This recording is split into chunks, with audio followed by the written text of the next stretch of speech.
Hello and welcome to a new episode on the Wars Rebellion podcast. And as you can see, if you're watching the video version, I am again joined by my partner on this trifold adventure, Andrew Houck down in Portier. And I'm your host, Niels Eichhorn. We are already deep in a conversation about history, commemoration, memory, historic sites, and it's time that we start our recording. And joining us, as sort of promised a few weeks ago when we released the first video, we're joined again by Scott Hancock from Gettysburg College. He is an associate professor there. And like we said last time, we're kind of looking forward to hearing what he kind of saw during the reenactment, the commemorations at the anniversary in early July. So, yeah, we're looking forward to this conversation. So, and Scott just told us, and I guess this will be the perfect segue into our conversation tonight, that he is about to go to the battlefield and take some pictures of markers that could be disappearing potentially. So thank you so much again for joining us, Scott, and bearing with the German and the Frenchman. Yeah. Thanks for having me. Yeah. And always it's great talking with you all last time. Yeah. And so I can explain briefly about those signs, uh, which relates to all of this that we're going to talk about. And so yeah, as you both probably know, and a lot of your listeners probably know, there is a order from the Secretary of Interior at the end of May to where they put QR codes National Park Service signs, not just at battlefield sites, but at any national park in the United States that's owned by the federal government, operated by the federal government. And so the QR codes were encouraging people to use the QR code to report anything that they thought was negative about American history. And the language, I should have I could probably find that quickly, the exact language of it. And there's different sections of the order that he sent out, the Secretary of Interior, and the first several are problematic, but they are more about asking people to report things that they think are inappropriate, which you can interpret that in a variety of ways. But the last section of it specifically says anything that people think are negative is negative about American history or America in general or the parks or whatever it may be. So you could interpret that as well as slavery negative. So if you have something about slavery, is that negative? I mean, I don't think slavery is a positive thing. So I don't know if that's what the Secretary of Interior intended. But the result of that was that most of the information they got as a result from the QR code was positive. Well, and I know this from talking to some park rangers. They said that well over 90% of the response was people saying, "Oh, we think what the parks are doing is great. Keep it up. If anything, we want more of this stuff." Hmm. And so I don't know if that's why there was another order from, I think this time the White House, not just the Secretary of Interior, but you'd have to fact check me on that. Um, and so this one was sent out about a week and a half ago, and it is telling federal employees, so national park employees, to do this, to to report signage or anything else that is negative. And so I am speculating here, but what I wonder is if the first Secretary of Interior order at the end of May, which was just for the public in general, if they didn't get the response that they wanted because it was so positive. Whereas the order that came out a week and a half ago, they can force employees to do this, Hmm. right? So I'm speculating, but I'm wondering what was going on behind the scenes is because they didn't get what they wanted. So now they decided to use the leverage they have over federal employees. And so part of the result of that has been park rangers and others sending in signs and basically asking questions, saying things like, well, if a sign in a national park talks about slavery, asking, is this negative? Mm, Um, so I think from and this is my opinion, it's only anecdotal, but in my anecdotal experience, I think most park rangers probably don't want to do this. mm, So I interpret they're reporting these things in that kind of format, saying, well, is this negative? Is sort of to me, it almost seems like a reluctant mm. compliance, but I don't know. I have to speculate a bit. Um, so anyway, there is a website called Save Our Signs that I have up here on my screen. And this what they're asking people to do for Save Our Signs is take pictures at any national park. It could be Yellowstone, could be Gettysburg National Military Park, whatever, of any signs that they think might be under threat of disappearing, and to upload them to the website so that there's a public record. So a couple of gentlemen from Chicago who happen to be in town this afternoon, that I've done a battlefield tours before with. They teach at a great place called De La Salle Institute of High School. So the two of them and I are going to go around the battlefield later this afternoon and get pictures, and hopefully other people already have, but we just want to make sure. So we're going to get pictures of signs, because there are at least five, and I think six that have been put up on the battlefield since 2021. 2021, I might have mentioned this last time I was on with you all, was the first sign on the battlefield that mentions anything about slavery, race, or African American. So the first sign Hmm. in 160 plus years.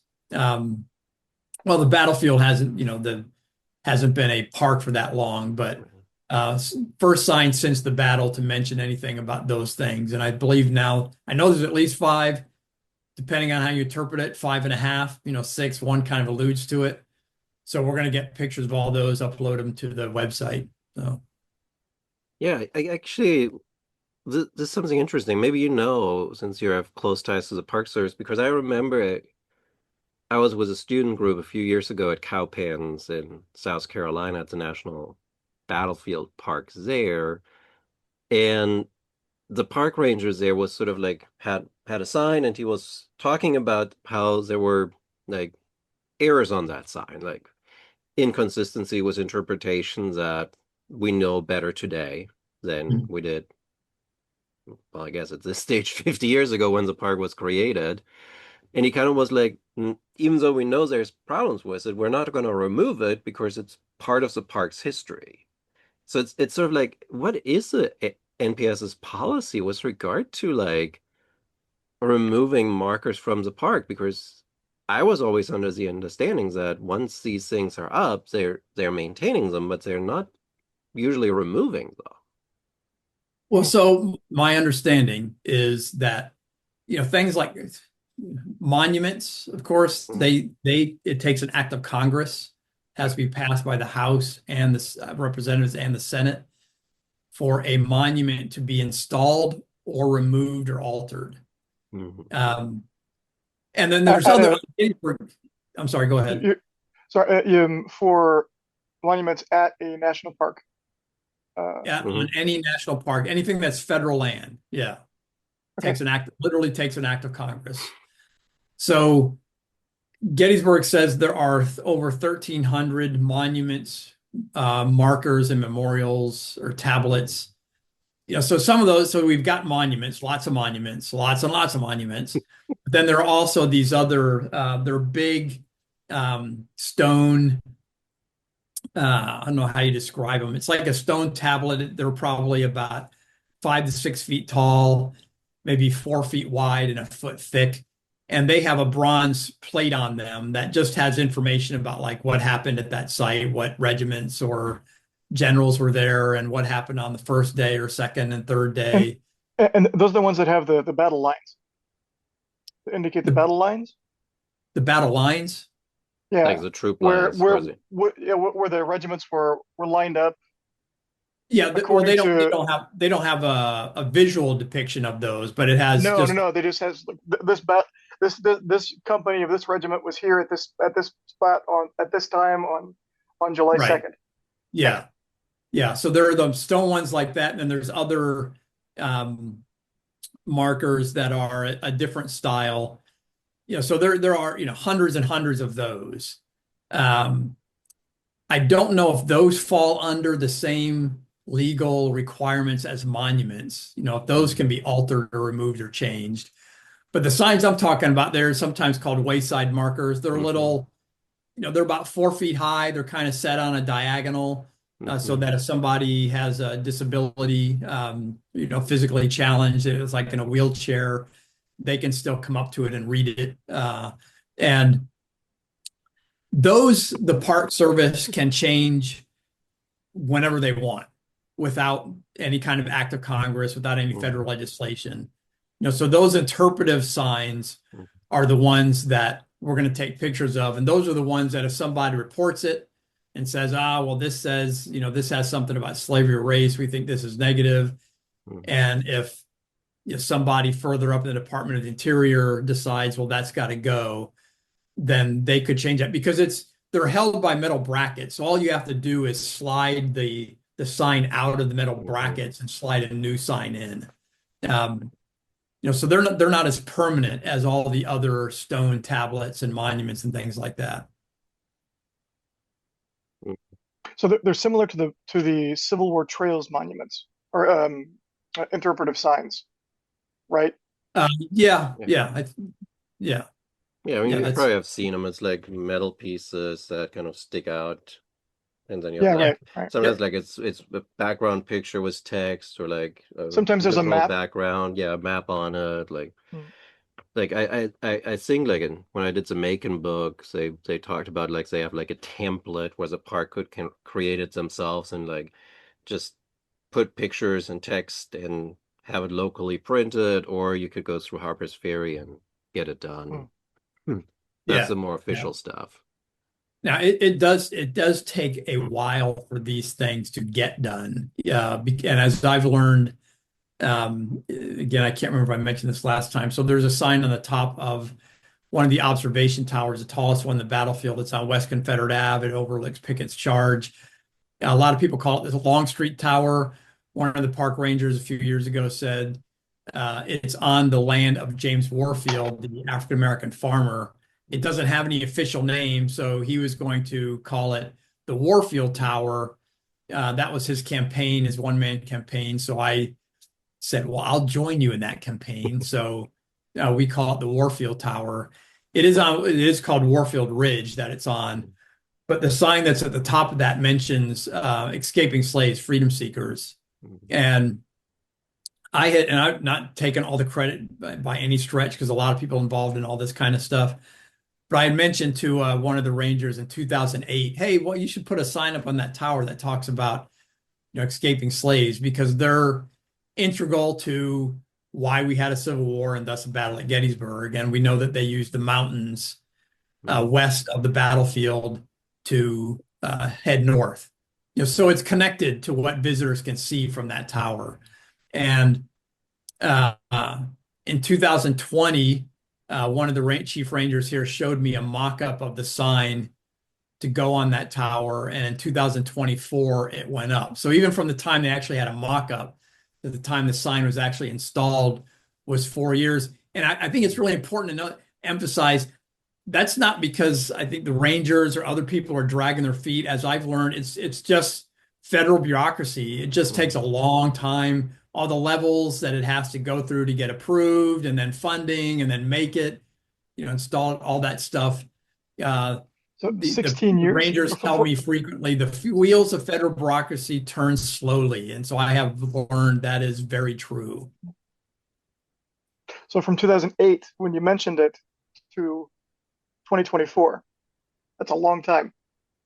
Yeah, well, it took from 2008 to 2020 to actually, because I think part of it is the Park Service, understandably, and when I mentioned this 2008, well, one, they said, well, it was the economic meltdown, the financial crisis. So they had no money, and each sign takes a couple $1,000s. And they really were they had nothing. So after a period where they recovered from that, but then the process they had to go through is figuring out, well, what stories do we tell? Because for a long time, and I'm sure you know this, the Park Service were committed to telling only the stories of the battlefield. So like Gettysburg, the stories that happened in the 3 days of the battle. Maybe the day leading up to it and the retreat on the day after. And so their response was, well, if we tell the story of escaping slaves, even just on one sign, how many other stories? There are thousands of them, which is a legitimate question to ask, right? I mean, we deal with that all the time as historians. You can't, even what we tell our students, you can't use all the things that you find. You have to make choices. So I don't know what the process was between 2008 and 2020 when they actually showed me the mock-up of the sign. And as I said, there are other people involved. So they're talking to Pete Carmichael was, part of this kind of stuff, and Jill Titus at Gettysburg Civil War Institute. So, it's not just me by any stretch. But yeah, it's a it's a painfully slow process to some of us on the outside who just want to see things change, But Yeah. So what role does the Gettysburg Foundation play? yeah, so the Gettysburg Foundation, they're not owned by the federal government. They're separate. They do fundraising, but they have an agreement with Gettysburg National Military Park, and I don't know how all the intricacies of that relationship. So Gettysburg Foundation owns the property that the museum is on, the Visitor Center Museum. That's kind of in the center of the 6,500 acres that constitutes Gettysburg National Military Park, and actually, the foundation, I was talking to the foundation head a few years ago. He said if they wanted to put a monument up on the foundation land to anything, they could raise money and do it tomorrow. They don't need federal approval for that. But anything outside that land, you need federal approval for if you're going to erect a monument or remove a monument. So, Well, Did I they? think we can use that as a Sorry. segue into like the other organizations a little bit of like, so Gettysburg Foundation, but how how's the relationship between Civil War Institute and Gettysburg Military Park? uh, in the past, I think it's been pretty good. And so, for those of your listeners who don't know, so Gettysburg College has a Civil War Institute, which is not a academic department. It's not, they don't teach classes or anything like that, but the college owns and operates a Civil War Institute. So that's what Pete Carmichael was the director of. Um, and they have a summer week-long institute where people come from around the country, and they have, like, anybody can go to that. You pay, and they invite different historians and rangers and others to come do panels and talks and battlefield tours here and other places like Antietam. Um, but yeah, the college supports that well. It's the relationship between CWI, Civil War Institute, and Gettysburg National Military Park in the past has been a very cooperative one, and I expect it will be going forward. And I mean, it's like it, excuse me, it seems very symbiotic in that there's a lot of interns that are being placed, and that sort of like I mean, the publicity that the Institute brings with thousands of attendees is huge. Yeah, their interest. It's in the interest of each to work with the other. Hmm. Hmm. We'll ask afterwards who the new director is. Okay, all right. Well, it seems a very cynical relationship then. Um, Ooh, once on, no, I mean I like go go go go. the symbiotic. Yeah, it's kind of a win-win, but um, the three main groups then are getting out of it what they want. I don't know Yeah, how to. and there's also Gettysburg Destinations. So Gettysburg Destination markets the town of Gettysburg, tourism. Oh, So they're not, the Gettysburg Foundation is specifically connected and tied to Gettysburg National Military Park. Mm, Like if Gettysburg National Military Park didn't exist, the foundation wouldn't exist. mm, Okay. Gettysburg and the Civil War Institute, it would exist even if Gettysburg National Military Park didn't exist, although, there would be far less interest in the Civil War Institute at Gettysburg. So mm, Gettysburg Destinations, though, is a broader organization. They obviously are encouraged and interested in the success of these other institutions because they bring people into town, right? They bring people here. But Gettysburg Destination is broader. And so I was talking a couple of weeks ago with a graduate student, archaeologist, who's doing his PhD dissertation on marketing in Gettysburg and consumer material culture of Gettysburg over the last several decades, which was informational for me because I always have this impression, this narrow-minded impression, or archaeology is really old stuff, but he's very mm, interested in what's going on last few decades. And so what he was telling me, and it makes sense to my experience living here for the last 24 years, that Gettysburg Destination and others around the early 2000s, about when I moved here, they wanted to broaden and shift somewhat the focus of what brings people to Gettysburg because they recognized that Civil War tourism was declining, which Gettysburg still gets about it's 7,500 people, still close to 1 million people a year come here. So it's a lot of people coming to a small town. But it used to be more, 50 years ago, it was more than that. And probably the percentage of that million or so people who come to Gettysburg now, they're not all coming to visit the battlefield like, 30 or 40 years ago, probably 95% or more of them. That's why they came here.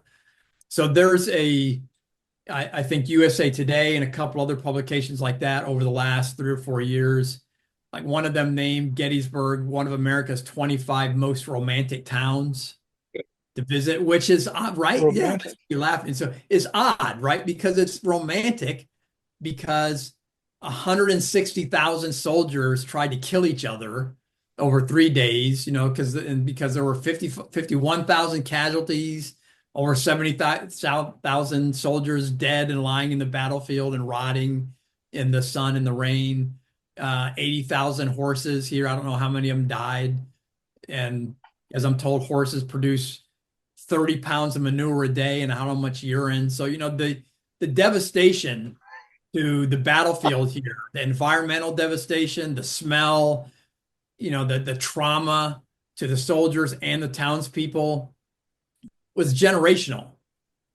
But it's one of the most romantic towns to visit. And I'm not saying that in a disparaging way or like I'm making fun of who named it that, because it is a quaint town. I have friends sometimes who come visit here, like a friend of mine who lives about 45 minutes away came down to have lunch with me about a month ago. And he said, man, my wife and I have to come here more often. And he wasn't talking about the history. He said, you have so many like cool little cafes and nice places to eat. It's such a pleasant town to walk around. And it is, it's a very kind of the downtown town. is great. Yeah. I mean, the downtown is really nice. I mean, you've got great shops. Yeah. And there are when I first came here, there were fewer of those like places to eat and stuff like that. There are more.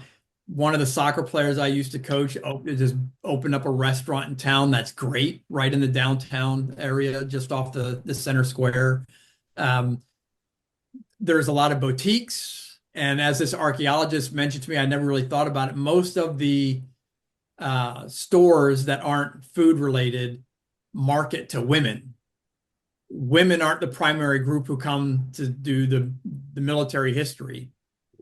So that's why I say, and I've mentioned all this, so Gettysburg Destinations and others and the merchants in town, they are thinking beyond just the military history. So the kind of tourist we get has probably changed.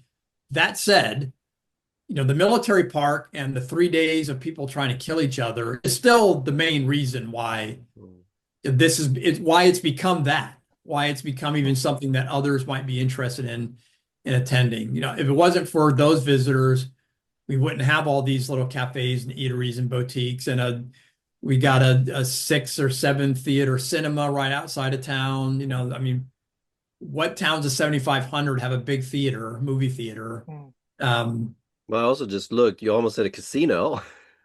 yeah, right. Yeah. Oh, yeah. Uh, yeah. So it is a the juxtaposition of the horror of the battle with what the battlefield and the town has become is remains fascinating. So Hmm. Well, along those lines, when I was talking about when I mentioned cynical, I was thinking about money because it's all about the money.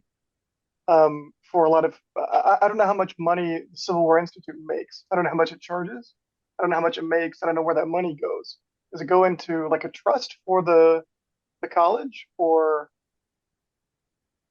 uh yeah, I don't know how much money they got. Civil War Institute, I don't think they come out ahead by much each year.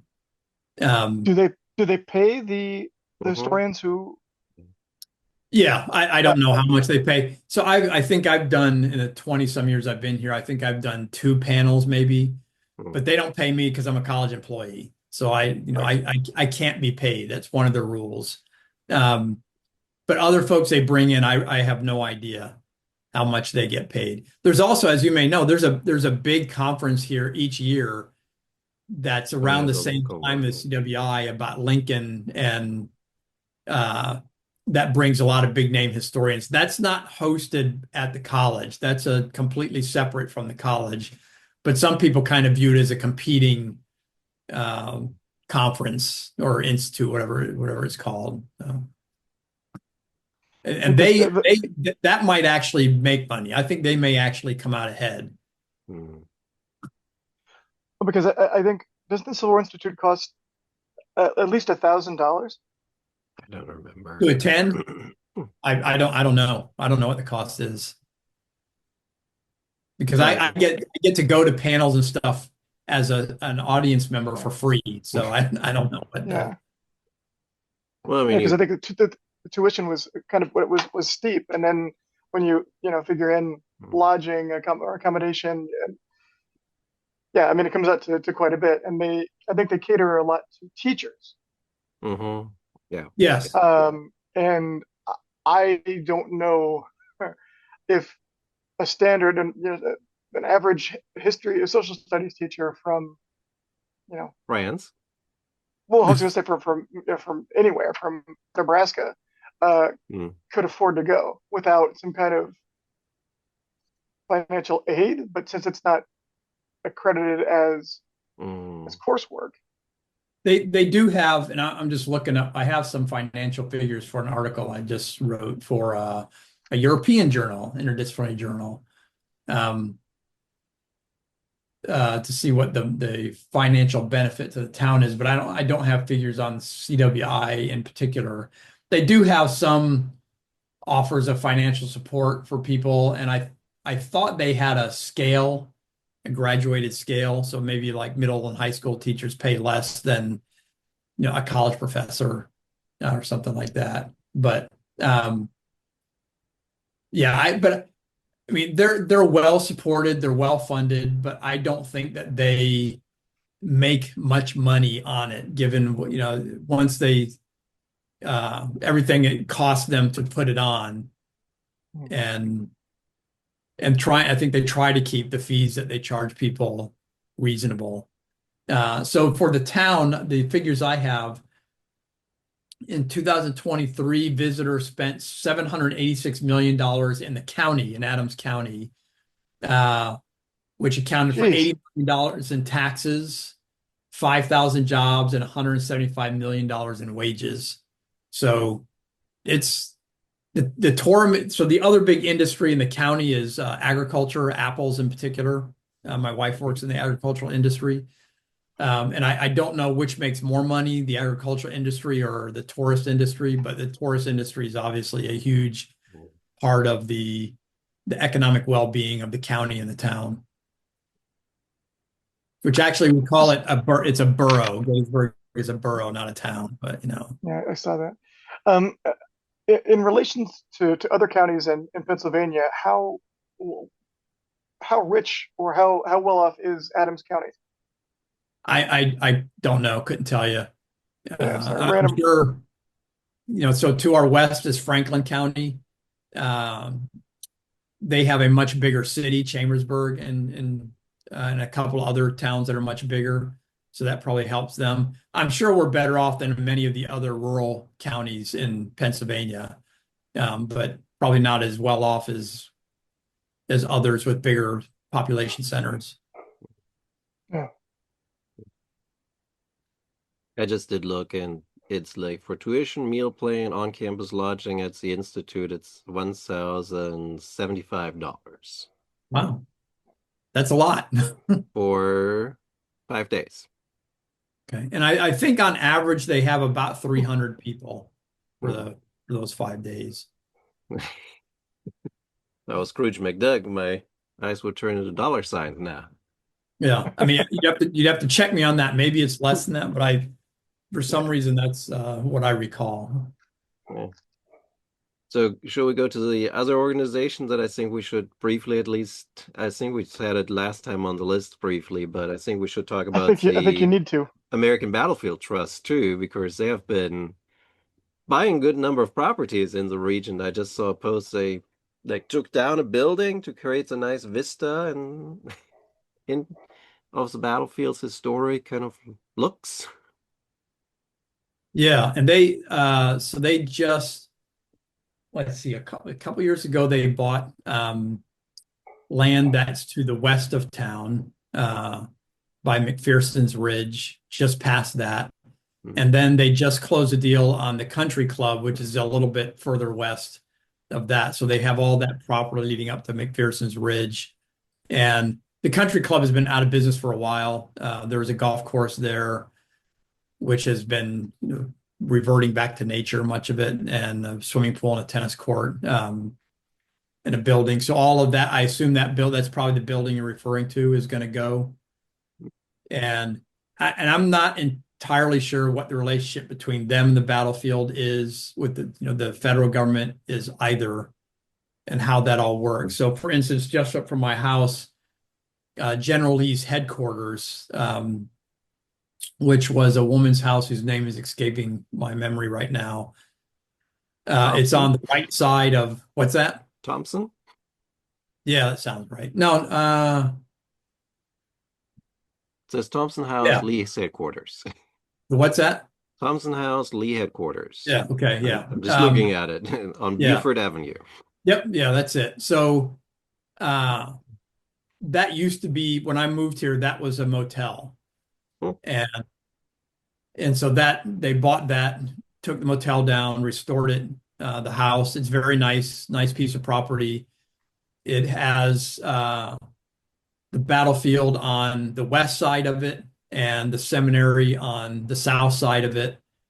And most days, the parking lot for the Lee headquarters is empty.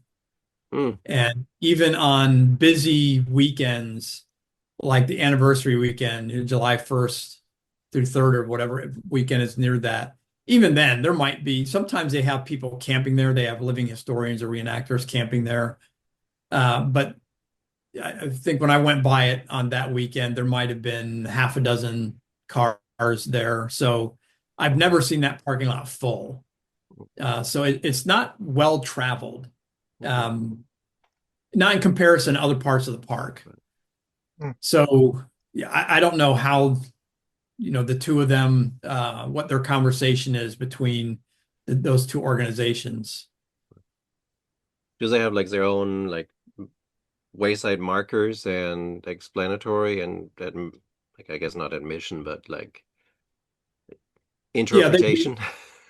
Yeah, for like the Lee headquarters, they do on that I don't know, it's an acre or so. They've got markers there, a few of them. And occasionally they open the house, people can go in. Um, some of the other properties that they own haven't been developed yet on other that are also connected to the battlefield. They have signs, noting that the Battlefield Trust owns it. But they're not, I don't know if they're waiting for more funding to develop them or Right. my guess is the National Military Park Federal government is happy to have their assistance, Mm, but I don't know how they talk to each other as far as encouraging visitation to, one to the other. mm. Well, that would I be must be interesting. really, I must be really naive because I thought that the Battlefield Trust uh, seeded. I thought they bought land, took in donations, um, collected funds to buy land, Hmm. save property, Hmm. and I thought they ceded it to the federal government for preservation. Nope. I mean, I assume they could if they wished, and maybe I don't know if there have been instances of that in the past. I probably should know that. I'll have to look that up. But uh, the Lee headquarters, for instance, it's been in place for several years, and it's not part of the park. I mean, it's right next to the park is adjacent to it. Border, the park land comes right up to the fence of the American Battlefield Trust land. No, it's like I think the big problem there is that goes back to what Scott mentioned earlier, is that to integrate the land into the park, you need an act of Congress to enlarge the boundaries. And once the boundary is larger, then you can integrate that piece of land through purchase or donation. So I think that's what, like, I remember the that first big purchase, it wasn't called Battlefield Trust yet, did down in Fredericksburg, Slaughter Pan. It's still not part of the park. It's still owned by the Battlefield Trust today. So they just haven't done the transfer because the boundary has never been adjusted. And I don't know if it's part of this, but when the more land they have, that's the more they have to maintain. That's Hmm. more cost. And I wonder if there's also more hesitancy. It's probably not directly a direct causal factor, but I don't know if you know the story of the Lee statue at Antietam. Um, So there's a statue to Robert E. Lee at Antietam. It's not the greatest monument of Lee. It's Lee on a horse, naturally, Mm. and uh, it has a plaque on it. I can't remember. You can probably find it online what the plaque says, and it is a very lost cause commemoration of Lee. Oh. So that land was owned by a private landowner, and he had the monument made, and then after the monument was made, he donated the land to the federal government. Mm.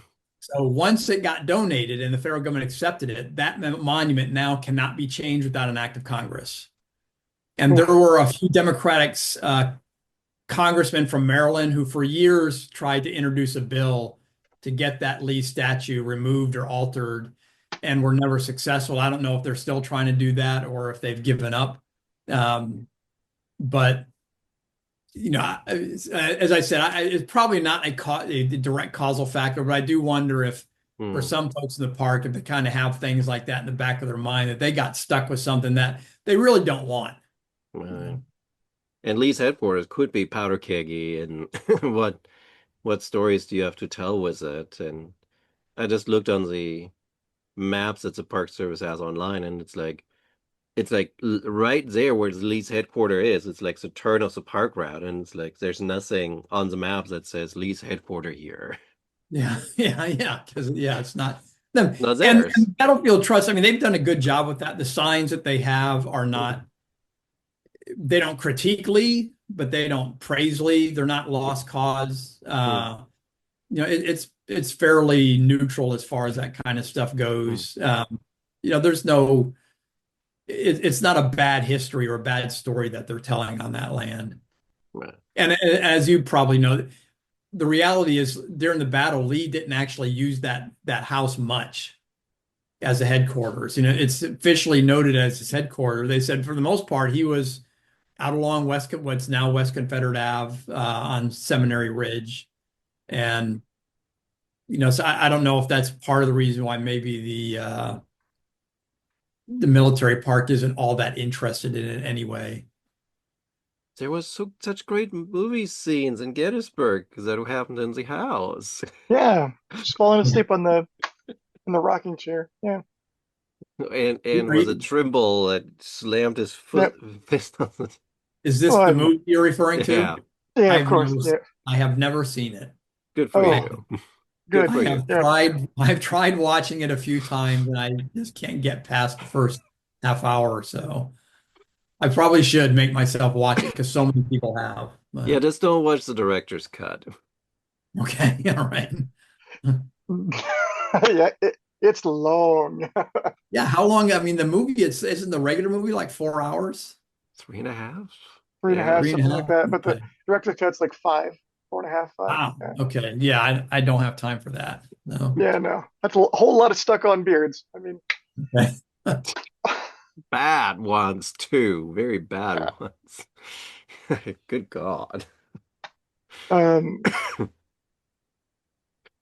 So I don't Well, know if you yeah. want to, well, go yeah, ahead. I was Well, gonna. so, oh Hmm? yeah, go ahead, Niels. Yeah, go ahead. No, no, I was gonna point to you, so it's your turn. Well, so any modification at all to a national park's boundaries or anything that's contained within the monument or the battlefield or national park requires an act of Congress, Hmm.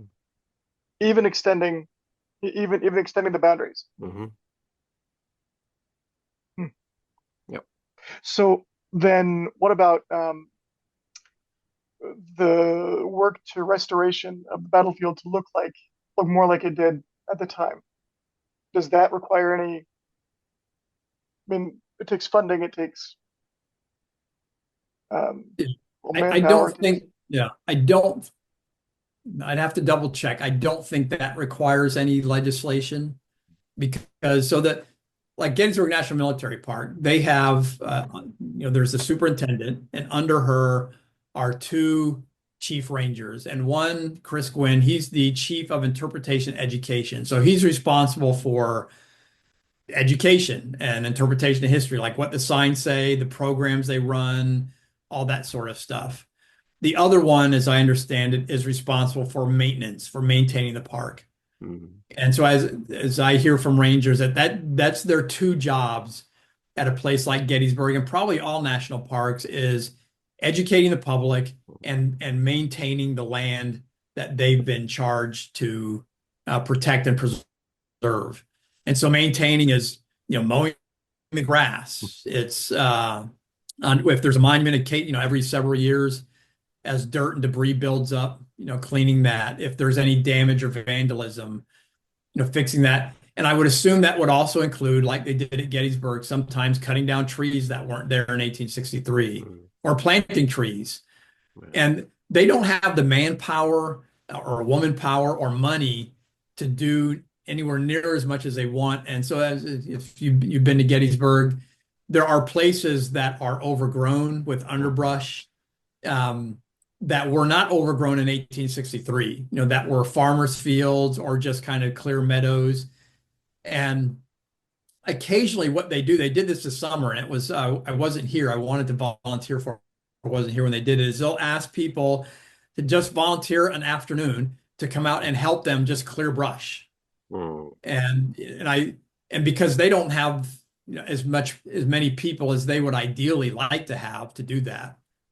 And so they're trying to restore it to that, but there's many parts of the military park that don't look like they did in 63 because they can't keep up with it. yeah. Which, and part of the interesting thing about all that is one of the things I find kind of fascinating is if you think about the landscape here, for centuries before Europeans came, right, this landscape was probably gradually maintained and changed by different Native American groups, Lenape and others, who were here for centuries. And then when white settlers came, they turned it into the kind of farms that people usually think of when they probably think about American farms. And so that's 100 years or so before the battle. And then you have 3 days of battle. And those 3 days of battle have in many ways frozen the landscape in time, right? So what was a changing landscape for millennia becomes locked into one thing, becomes frozen and iconic, places like the Peach Orchard, which before 1863 was just a peach orchard. Now it's the peach orchard, Mm. or the wheat field or the railroad cut or whatever it may be. And but the odd juxtaposition is, well, those places are frozen quite intentionally because they have a purpose of reminding Americans what sacrifice is supposed to be about, and what commitment and citizenship and all these kinds of things. And they're supposed to have this educational purpose. So they're frozen, but they're not frozen, because in order to accomplish those purposes, you're putting up monuments and memorials, or you're putting in roads that weren't there in 1863, or you're changing roads that were there. So you're doing all these kinds of things to, kind of keep it semi-frozen, perhaps. But all of that takes time, money, and commitment, and people, right? Well, So and then you're also, sorry, you're also, promoting preservation, conservation, and you're calling thousands, millions of tourists, hundreds of thousands of tourists, to take their cars and drive in these areas as well. So creating all sorts of traffic and pollution. yeah, and I think. Yeah, I think I'm probably, if I'm repeating some of this from the previous podcast and edit it out, but I ride my bike and walk on the battlefield all the time, and so it's this, going back to what we were talking about earlier, Gettysburg as this romantic town, but also the battlefield. They're part of the marking of the battlefield is it's a nice place to come and walk around or bike around with your Boy Scout troop or your family or whatever it is, especially if you come when there's not a tremendous amount of traffic. It is really peaceful and bucolic. The best time to go on the battlefield, next time you all come, if you want quiet and peace, is a late Sunday afternoon, at like 4 to 5 o'clock on, because the tourists are leaving, the ones who have been here for the week or the weekend. The few who are staying are out to dinner. So summers, Sunday between like 5 and 8 o'clock, there's hardly anybody out on the roads in the battlefield, or the trails or whatever.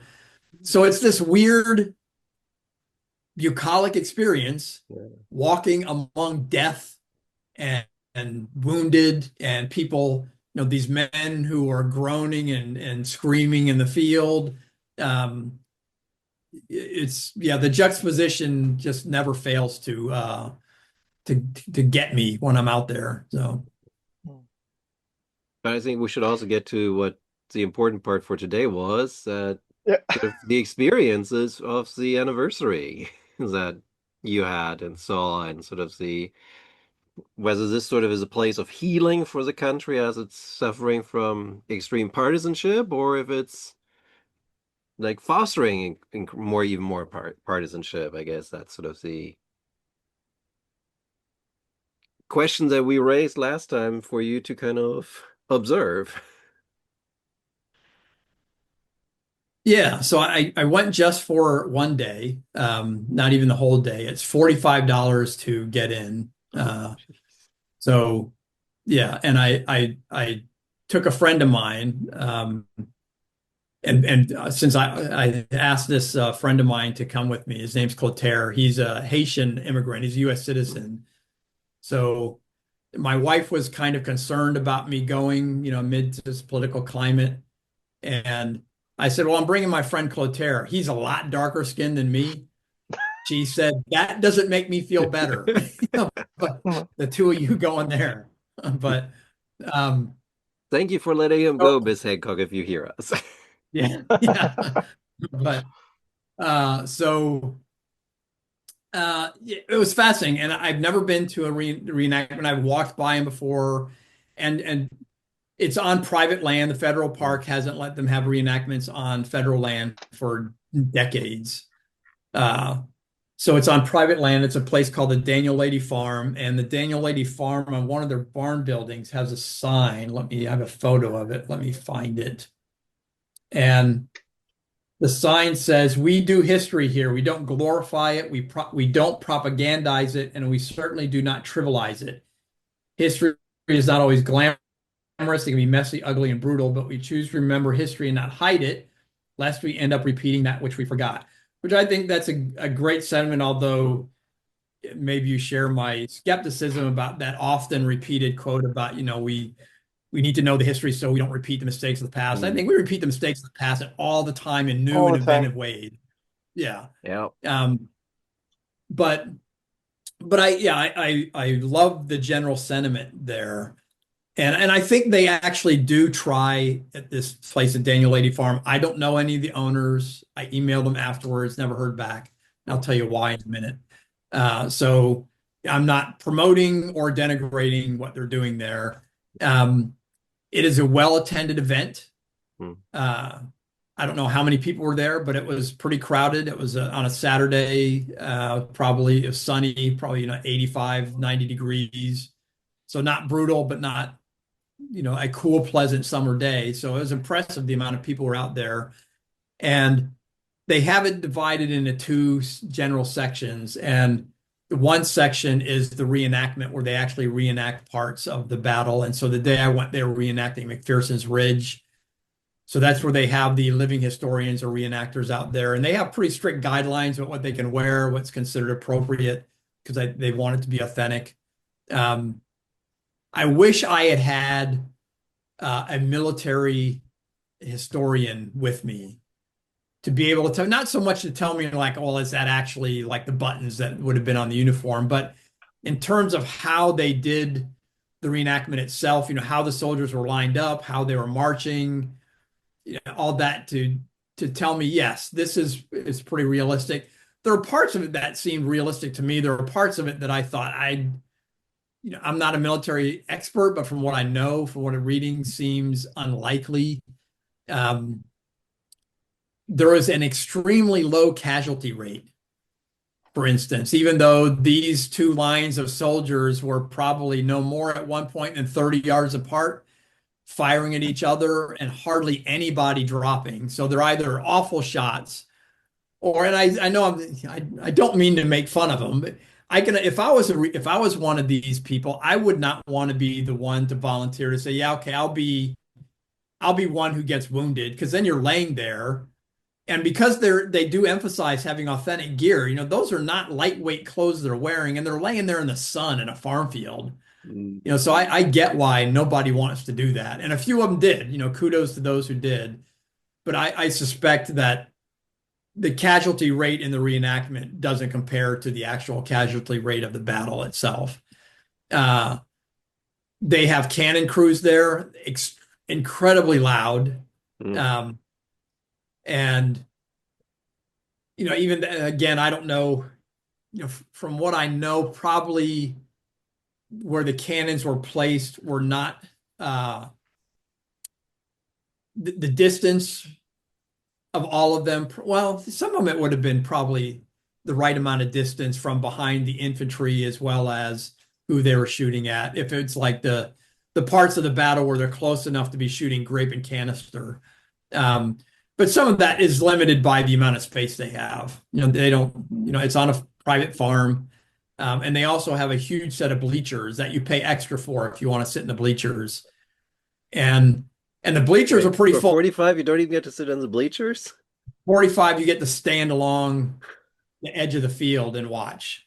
Good God. And they have a loudspeaker Hmm. over which somebody is narrating what happens, which in a way I think, well, that's actually smart because it's educational, right? They're Mhm. explaining to people who may not know, well, this is why this group is doing this, that, or the third. But it's also kind of weird, right? That you've got these metal bleachers and this loudspeaker while there's a reenactment of a deadly battle going on. So it's another kind of odd. I get why they do that. I'm not sure if there's a better way to do that or not. Um, the other part, the one that I was kind of more interested in, I was surprised at how many tents selling merchandise there were. A lot of Confederate merchandise and Union, a lot of Confederate flags and things like that.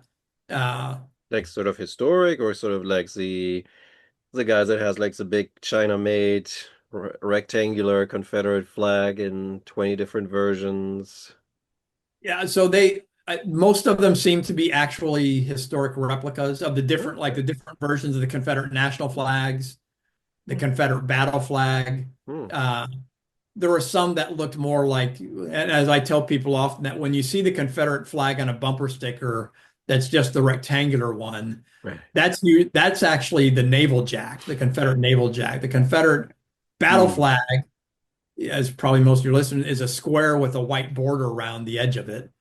And when I see people with that, I think, okay, that's somebody that knows their history, Hmm. which means it's either more problematic that they have that on their bumper sticker or their T-shirt, or maybe means they're more open to conversation about it. I don't know, So, but Because that's also the flag they use for the Sons of Confederate Veterans Hmm. for the yes, logo. Yeah. yeah, and so I was. I mean, again, so the Daniel Lady Farm is a private organization. I get they've got to make money in order to do this. So I'm not criticizing that they had all of these tents with merchandise. It just surprised me. I wasn't expecting that. Um, but then they had a tent for speakers or performances, and so my friend and I got there at noon because we wanted to hear. They had a descendant of Nathan Bedford Forrest who was speaking at noon. Oh. And and this is part of why my wife was uneasy about me going, but I said, I'm not going to cause trouble. I want to go with an open mind and think, well, maybe this person will talk about his complicated history, his involvement with Hmm. the KKK, with the Fort Pillow massacre, the slave Hmm. trader, things like that.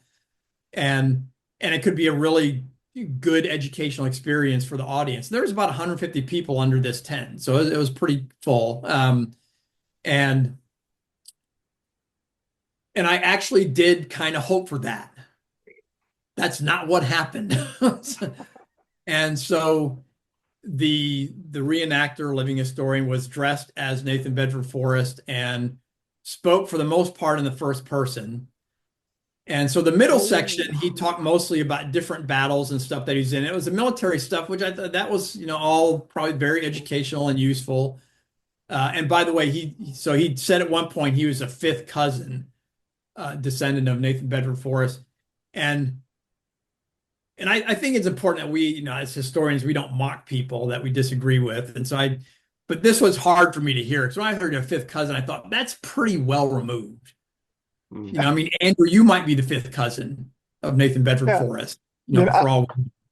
I can't Um, even think how far away that is actually. yeah, it's a good bit, right? But I believe him that he is a descendant, and he knew, like, he's done his work. He's done his homework on a lot of Nathan Bedford Forrest because he knew a lot of detail. So that was impressive. But the problematic parts of it were, and this kind of dovetails in some ways with that article that you all pointed me toward that we talked about last time. That I was it in the Smithsonian about the person who, Politico. Yeah. Hmm. yeah, Politico, that's right, who went last year Hmm. to the reenactment. And because in that article, that writer said, people didn't seem to want to talk a lot about politics, right? They kind of wanted to shy away from that. And if they did, they seemed to mostly lean toward the right, or sympathetic to MAGA, if not full in. And I didn't talk to anybody who said things like that. There certainly were MAGA hats, people wearing Hmm. Make America Great Again hats and some shirts and things like that. They weren't ubiquitous. It's not like every other person had one, but they were definitely there. The people there, 95% or more were white. Um, oh, some fright. I don't know how this played out. When I first rode my bike out there to get tickets, and there was a black man dressed as a slave. Ooh. And I wanted to ask him, so what do you do? Because I thought maybe like this could be really bad, or it could be useful if he's actually going Hmm. to depict the fact that the Confederates brought enslaved laborers with them. When I went back late in the day, when I actually entered with my friend, I did not see him, couldn't find him. So I don't know what his role in that was. But anyway, so the problematic parts of Nathan Bedford Forrest, as we walked up, Clotaire and I walked up, he had just started and he was saying that, acknowledging the controversy about the KKK, but he said, how could I have been part of an organization that didn't start till 1950 because I was dead? He said, that's What? fake news. So, one, the problem is, right, historically, his facts are just wrong. We know the KKK started in 1867. We know that Forrest was a grand wizard in the KKK. I think there's some folks who say that Forrest started the KKK. I'm not sure historically you can support that he started it, but he was certainly on the ground floor, you know. And as you may know, there's also evidence that he actually discouraged the KKK in 1868 or 60, I think 69, when the federal government was clamping down. And the apologists for Forrest would say, well, he discouraged them because it was getting too violent. He wanted to just be a political organization, became more than that. I think most historians would say that's unlikely. That's a really generous interpretation. That what seems to fit more is that he was he was trying to squelch the KKK because it was creating too many problems with the federal government's enforcement. Not that, so it wasn't that he was unsympathetic to them or their goals, but it was becoming too politically risky. So that's the first thing we heard. So I kind of thought, here we go. And of course, he's also using the term fake news while he's talking in the first person. So, that's quite the anachronism there. Then he started talking about Forrest as a slave trader, which I thought, well, that's great that he's addressing that Forrest is a slave trader. So this is what he said, and I wrote all this down. So he said that, I traded slaves, but people said that I made $1.5 million off the slave trade. That's fake news. So he kept using this term fake news. Most of the audience, not all, were laughing. We're kind of joining in with him. And by the way, Forrest himself told a reporter after the war he made $1.5 million. So it's not that people said it. Like if I was talking to the reenactor, I'd say, no, you said that. But although I think historians have think that he actually made $1 million, that he was exaggerating when he said he made $1.5 million. So the reenactor said, I didn't make $1.5 million because I was a slave trader for 5 years. We sold about 100 enslaved people a year. He didn't use the term enslaved. On an average of $1,000 per slave. So he said, do the math. That's 100,000 a year, but I had a partner. So I only had half of that. Plus I had expenses. So I only made about $25,000 per year. So, and then he repeated, it's fake news that I made $1.5 million because he said, do the math. That doesn't add up. $1.5 million, which I'm thinking, even if you only made $25,000 a year in profit, in the late 1850s, you're a rich man. He went on to say that it's a myth that slaves were poorly treated. He said slaves, and this is a direct quote, most slaves were treated exceptionally well. And then moved on. He said the Battle of Gettysburg was a draw.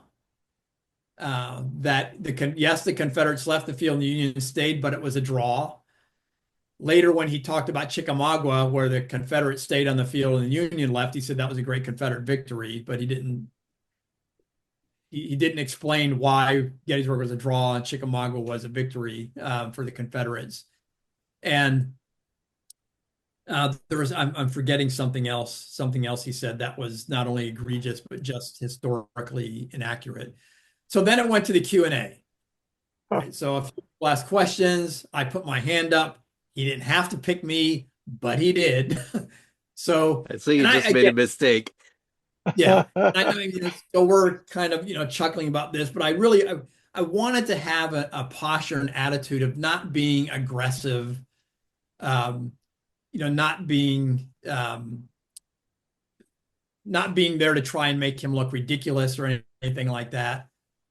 Probably when I was asking the question, I'm sure some of the frustration or anger crept into my voice. So I said, thank you for doing this. So I'm curious how you would address or respond to your involvement at the massacre at Fort Pillow. So I was trying to be careful not to say like you massacred black troops, but just, what you think about how you would address that, Oh. and also how you would address being a grand wizard of the KKK that was founded in 1867. And I wanted to say that because I wanted the audience to at least know, okay, the KKK did not start in 1950. He never addressed the latter part. So when I said that, he pointed at me and he said, okay, here we go. He said, come up here. So he waved me to the front where he was standing, which surprised me. So I went up there and I thought, okay, maybe this will actually be good. Like maybe we'll actually have a debate, not a screaming argument, but like actually be able to talk about this somewhat reasonably. So I come up there and then he points at me and he says to the audience, he said, this man is lying to you. Ah, And so I just pointed back at him and I said, nope, you're lying. and the audience laughed. I don't know if they were laughing at me or at him or the two of us or the situation or what. And then it was interesting because when I said that, you're lying, his face changed to anger. And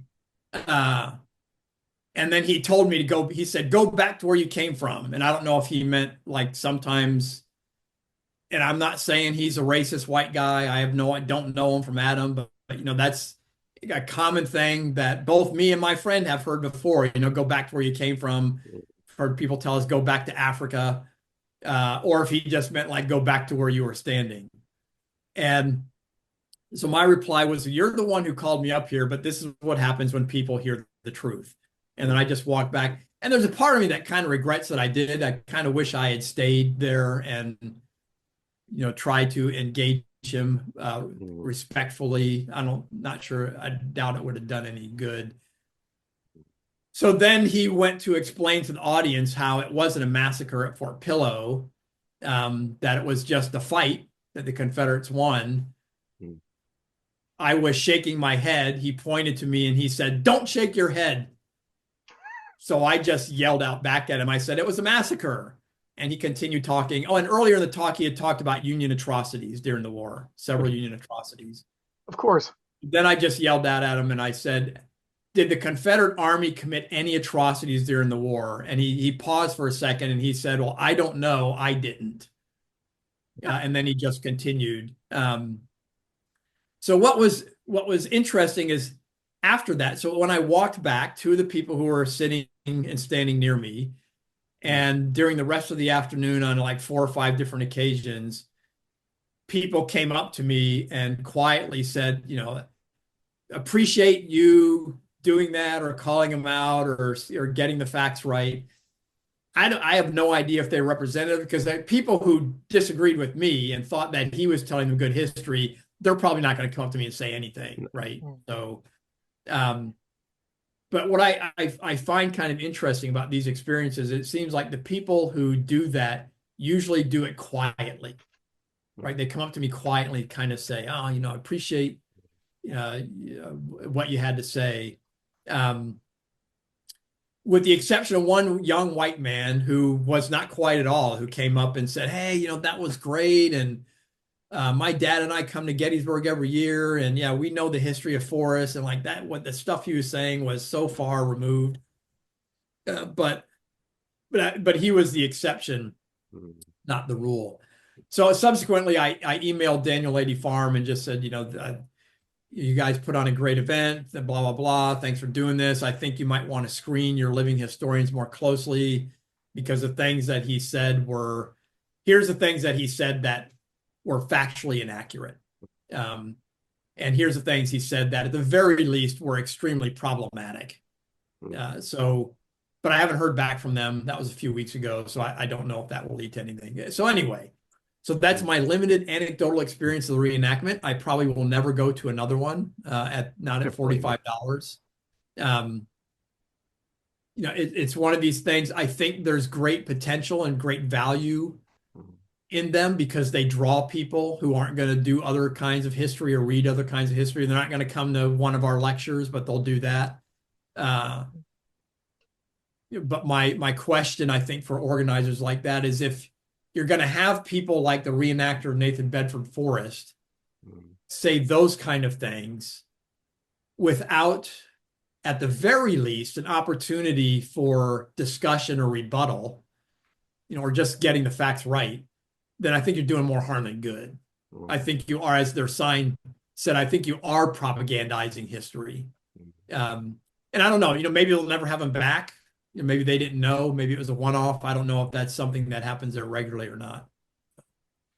Yeah, it sounds very much like sort of like what you experience as a polar opposite of the healings that the political reporter kind of felt and saw. But at the same time, I'm kind of also thinking it's it's such crazy like lost cause mythologizing there that it's just like how you can't deal with that, right? I mean, it's like they like you said, they weren't wanting to listen, and how many of the people who are there are just sort of silently like, oh yeah, this was nice, and go on, and they're like they don't never think about it that they heard total falsehoods there. Yeah, and that's why I think actually like what they do there is a great opportunity.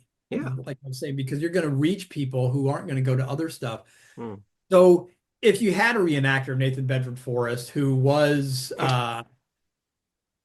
less lost cause or less mm, wedded to the lost cause, even if they say some things, like even if they want, there's this story of Nathan Bedford Forrest that he becomes, I think, in the 1870s before he dies, that he becomes a committed Christian, a follower of Jesus Christ, and is actually trying to be somewhat reconciliationist mm, with other folks, including African Americans. I'm a bit suspect of those stories, but it could have happened. We know Longstreet surprised people, right? mhm, So if you had somebody who talked about his slave trading experience, and if they were more sympathetic to like those stories of Forrest after the war, and if they wanted to portray Forrest that way, mm, fine. And then if you have somebody up there who can ask the questions about, well, how do we know these things? Or is there another perspective? And you can have a discussion or something like that. I think that would be tremendous for people in that audience. And it's not so much to get them to change how if they're in on the lost cause, if they're all in on that, it's not so much to get them to change their perspective entirely, but I think there are ways to get them to at least pause, mhm, right? Yeah. And ask a question or consider a question. And so I think they have the opportunity to get people like that to pause and at least think about questions in ways that we don't. And so I hope they think about that kind of stuff or reconsider people like that. mm. Well, I had a question about the people, the attendees. What was the average age, do you think? So I was actually surprised by the range of age there because I thought it was going to be definitely older. Yeah. Um, but I would say probably the average age trended older. But there are a lot of folks, their families, a lot of folks in probably in their 20s and 30s or 40s with middle school age kids, kids between 8 and 13. Um, they weren't the majority, but there was a healthy number. So it was a broader age range than I was expecting. Mm. Yeah, because it seems like it would be something that was catering to more middle age, middle age slash older people who grew up on the Lost Cause. I'm talking about white people, of course, Yeah. I because it sounded like a 1950s discourse.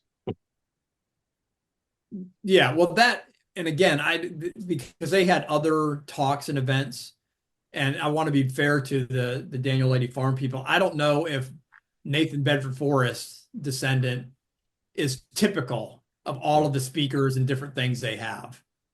I wouldn't be surprised if it was, but I also wouldn't be surprised if they had more than that. And they had one woman there who's dressed up in period gear who was playing a woman from New Hampshire. After Nathan Bedford Forrest was done, she got up and she said, "Well, I don't agree with anything he said." I don't know if she was referring specifically to the things I objected to, or if she was speaking as, a white woman from New Hampshire in 1863 probably is going to have a lot of sympathy for Nathan Bedford Forrest in that at that time. But yeah, there's great potential there, great potential for harm and great potential for good. So Mm. So, Yeah. but Good. Good. why was Nathan Bedford Forrest there? Why was he represented there? The $1 million I question. yeah, my guess is because they know that he'll draw people. Hmm. So, for instance, there was a talk that I saw later. I didn't listen to more than my friend and I only listened to about 10 or 15 minutes of it. And it was a Union general. Don't remember what he was talking about. The tent was probably not even half of what it was for Bedford Forrest. Hmm. Um, yeah, there's something about, I think, when you get descendants in, Hmm. and my guess is the fact that he was, reenacting Confederate general probably is going to draw more than Union general. But if somebody said, they're a descendant of Ulysses S. Grant or you know or Meade, Hmm. Meade probably isn't as well known a name. They probably would have gotten a pretty good audience too. But my guess is, Well, yeah, they know that he'll draw people. it's I'm on the website for the reenactment. It says, while the major events feature reenactments and demonstrations, each day is filled with dozens of vendors, lectures, and other educational opportunities around the farm. That includes numerous events within the event's living history tent, which I'm sure is where you saw Nathan Bedford Forrest, including the story of General Nathan Bedford Forrest as told by one of his descendants. So they mention uh, the fact that the man doing the impression was a descendant, but they don't name him. So I Hmm. think what you're saying is Yeah, right. I had to look him up to find out who the person actually is, and it was not easy because apparently there are a few people who uh, claim that and I don't mean claim like he's lying, but say that they're descendants of Nathan Bedford Forrest who do this sort of thing. Oh, good God, that there's a business in making. Well, I mean, Shelby Foote really did a number. I mean, with the Civil War series, the PBS series. I mean, what you were saying really sounded like it sounded like Yeah, Shelby Foote talking about the Civil War or talking about Nathan Bedford Forrest. there's that. Yeah. I I will say, I mean, Yeah, you I all are breaking up on me, freezing up on me a little bit. But yeah, if what you're saying you sound like Shelby Foote, yeah, I'd agree. Yeah. yeah, no, I watched a short, like 2 minute news clip earlier today of the exact that reenactment, and I kind of agree with sort of the video material I saw. The soldiers lining up was terrible. Like the few casualties lying on the ground was exactly sort of what you're describing. But I think it was the guy in charge of the farm or something. He was dressed in a Union, uh, U.S. military uniform, and he kind of tried to present like we're doing goods history here. We're doing, and what you're saying is the exact opposite of that, right? It's sort of like the message publicly versus the message that their speakers are delivering seems to be not in sync. Yeah, although I want to qualify that with, I have a very small sample size. I think to really know, I would need to go for all 3 days and go to a bunch of different speakers Mm, and different events. Uh, and but yeah, based on the small sample size that I saw, mm. if somebody was really interested in learning about the Civil War, I would not recommend that they go to that. Go to the battlefield. So, if, Last Yeah. question because for, we're for, making him yeah, late. yeah, we're sorry. So, I think we're in agreement that this is bad history. That Myth and Bedford Forrest and the Mm. reenactor was giving it was propagating. I don't know, is the right word. Bad Yeah. history.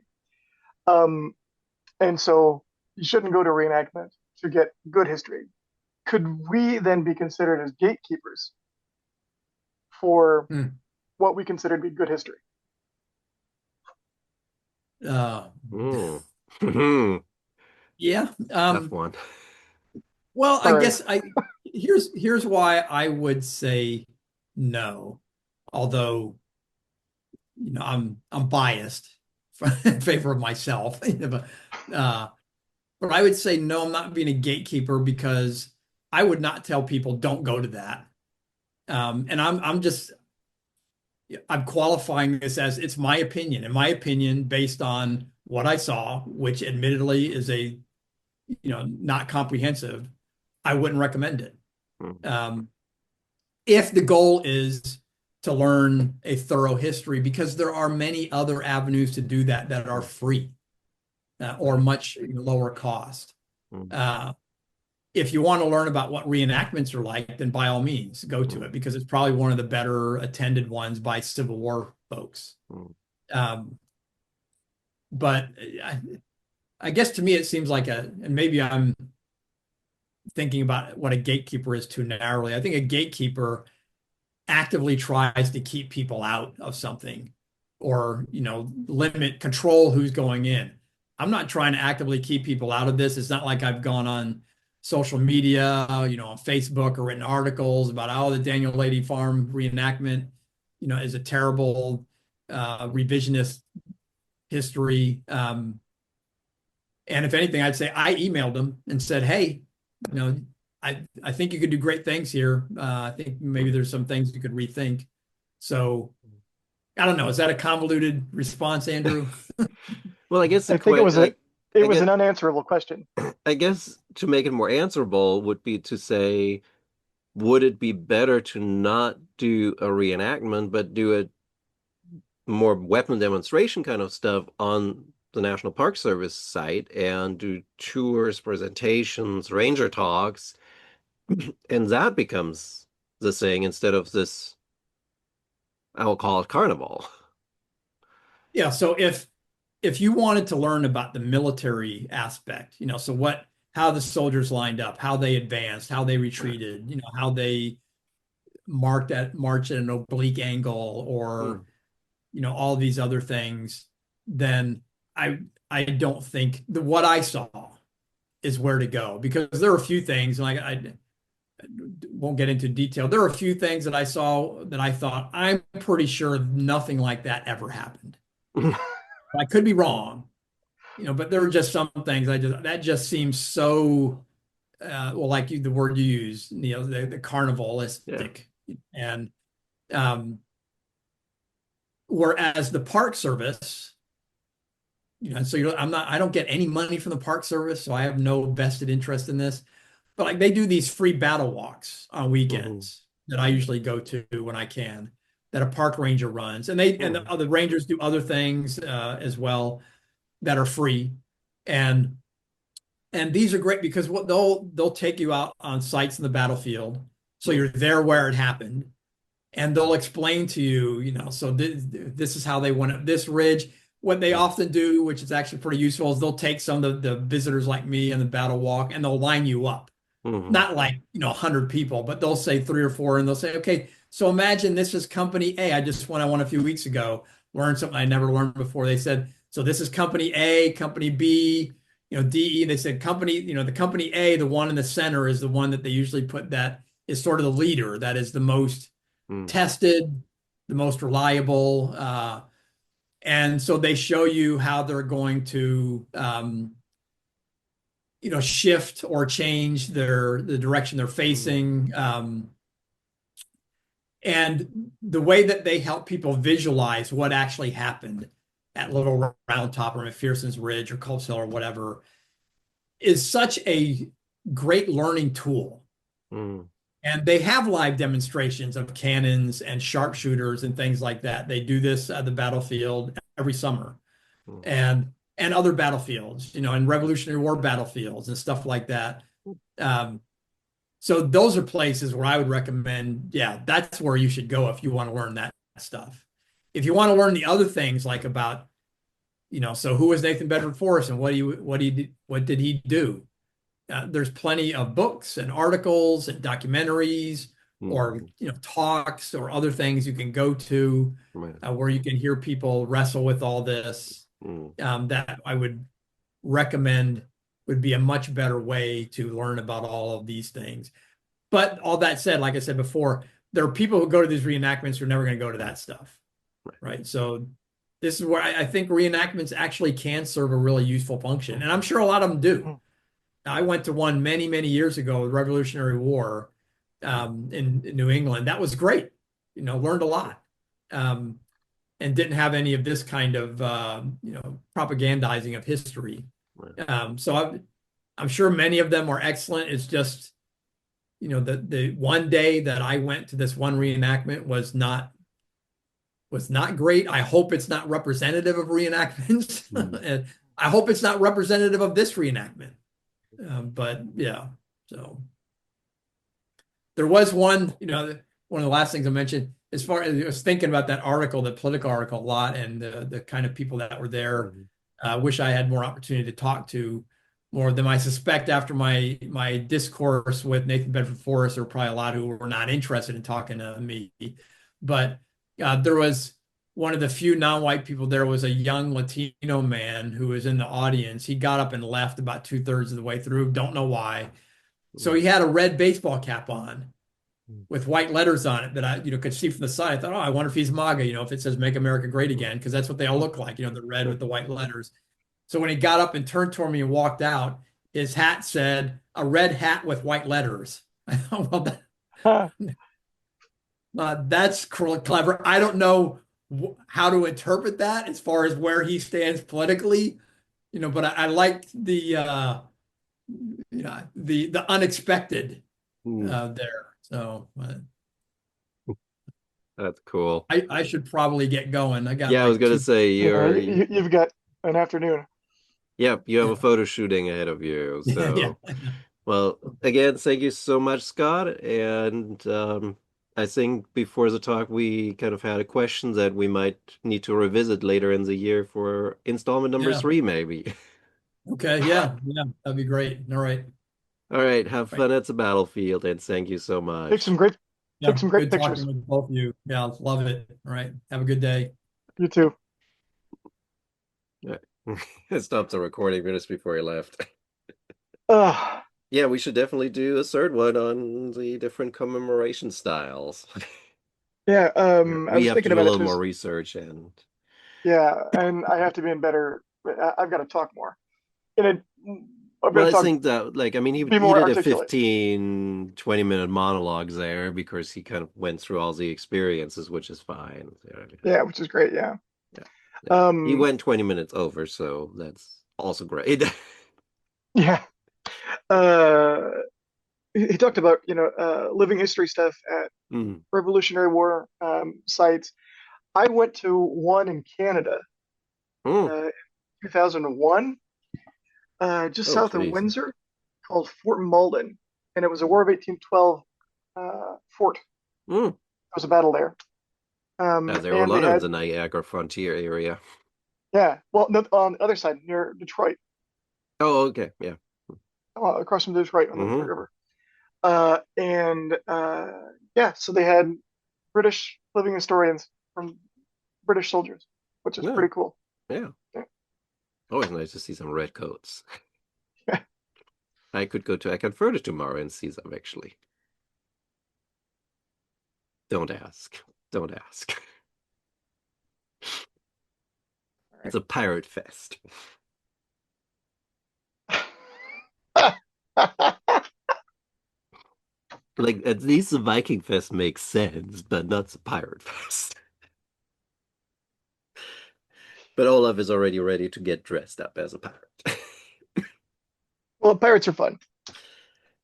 Yeah, pillage, rape, plunder. It's great. Great lifestyle. That's it. Yep. Yep. All right. I'm gonna go. Oh, My teeth hurt. I need to take a pill for the pain. Sucks. I went to the uh, dentist today. There's nothing to do. So oh, ouch. That's not yeah, good. Maybe it's sinus. no, because it's down here. Oh, okay. No, then it's not. So I have what do you call it? An X-ray, Hmm. some Yeah, it's kind an of special X-ray too. X-ray Yeah. tomorrow. Hmm. Okay. Yeah. Fun times. You get to see what all your teeth look on the inside. Well, I've had a couple of these before Yeah. because they wanted to check when my kidney function shot Mm. down, just Uh, dropped. All right, I see. it was fun Yeah. So we are on next for the in 13th week and a half, week and a half, 2 2 weeks. 2 weeks. Yeah. Ben just emailed me, so check your calendar. Um, the day after we do Amy's, August 14 would work best for him. Okay. So check I with. know we're having Adeline's mom that week. Okay. Um, so that might be a day when we do something together because Okay. I know that one of the days while I'm in dialysis, Monday, Wednesday, Friday, Mm-hmm. they're gonna go do something. Okay. Okay. So yeah. And we have Amy is an early one too, so was that like 3 o'clock, 4 o'clock? Was an early one with her. Yeah. So just be mindful. Yeah. Yeah. Because that's a day where I'll see if I can only do 4 hours or 4.5 hours of dialysis instead of Yeah, 5, so I can have time for a good nap. yeah, yeah. So Yeah. yeah, check your schedule, talk to Adeline, and Yeah. then we can confirm with Ben or not. I mean, we can do probably six or so, or seven even. Like make it later in the days. That way, it's maybe fits better if you're out for the day and come back early evening. Yeah. Or we could even do it earlier in the day if it's a day that we're going to be in, like a Yeah, Tuesday or Thursday yeah, that we're going to be here. So yeah, yeah, but yeah, yeah, we'll figure it out. yeah. Just let me know and I can arrange it with him. All right. Well, I'll talk to her and see what's going on. Yeah, sounds like a plan. All right. Well, take care. Yep, I Nice will. seeing you. Nice seeing you too. Actually, I was thinking, like, we're going down to Berlin for the passport thing with Olaf next week, but I was actually like briefly thinking Frankfurt. Oh, you guys could take the train from Poitiers, Paris, Frankfurt. So would those side of things work for you guys, or We have the dogs. sure? The dogs are a problem in that the kennel is full. Oh, so you can't board them with anyone. Right. Well, we're not And like not for the people now, who but for the yeah future. yeah for the future of course. Um, yeah, because we had we had a friend house sit Right. while we were in Prague. Yeah. So Yeah. and Okay. we're going with a birthday party in Orléans at the beginning of September, and he's gonna house sit Okay. from Friday to Sunday. Okay. So it's definitely doable. Yeah. Okay.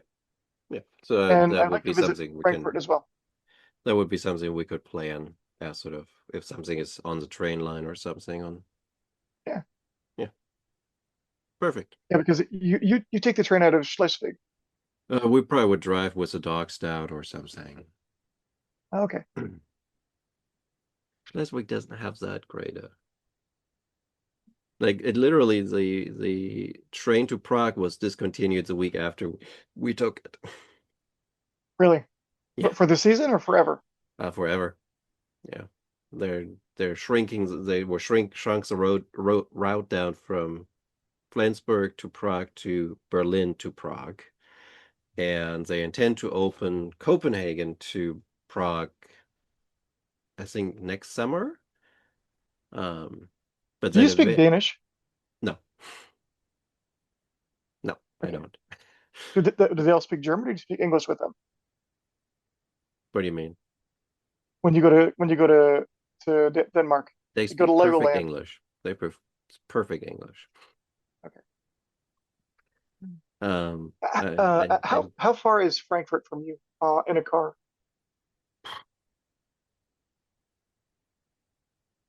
5 hours, 6 hours probably.